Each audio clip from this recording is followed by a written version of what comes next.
Thutha wa thikũ ithatũ cia guthikiriria ciira uria uhanditwo ni Raila Odinga na munini wake Martha Karua wa kuregana na maumirira ma giturwa kia president, riu cikaro ni ikinyire muthia guku o mwena ugiikia ihoya ria muthia. Thank you and very good morning to the court. Mbere ya majaji mugwanja igoti riri ikaru, wakiri wa mutongoria wa Azimio la Umoja Raila Odinga na munini wake Martha Karua niwe James Orengo nioritie igoti ikaru rigitire gatiba ya bururi kuona nirio mwihoko wa muthia. As defenders and protectors of this constitution, you with respect cannot allow what has happened at IEBC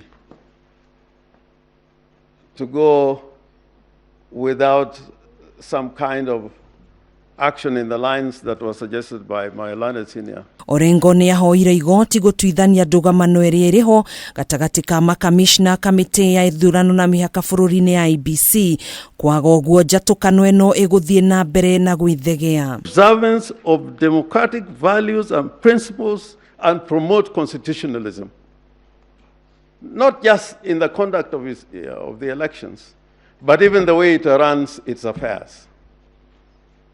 They cannot pretend that they are conducting elections and valuing and securing the principles of democracy as contained in Article 10 of the Constitution, and yet within the body itself, they don't value these principles that are not discretionary.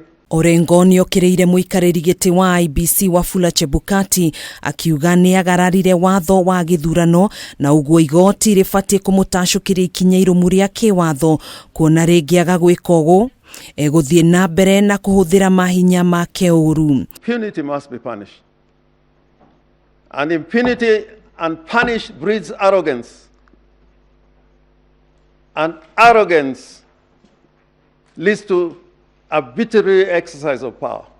Any infringement of the Constitution normally would attract consequences of removal, impeachment, because it's a matter that this Constitution. Ihoya ria mwena wa thitango riendekithitie guteanirio gwa githurano kia president, ukiuga kamiti ya IEBC ni yendereire mwena gucoka kwanirira William Ruto ta muhotani wa giturwa giki, ukiuga Ruto ndaiyukirie gicunje kia 50 kuongerere 100 gicunje kiria kiendekanaga ni watho niguo kwanirirwo ta muhotani. I would ask the court to apply the provisions of the Constitution to the letter holistically and allow this petition and return this country and back to the people who are sovereign, and let a proper choice be made of the person who is going to lead Kenya in the next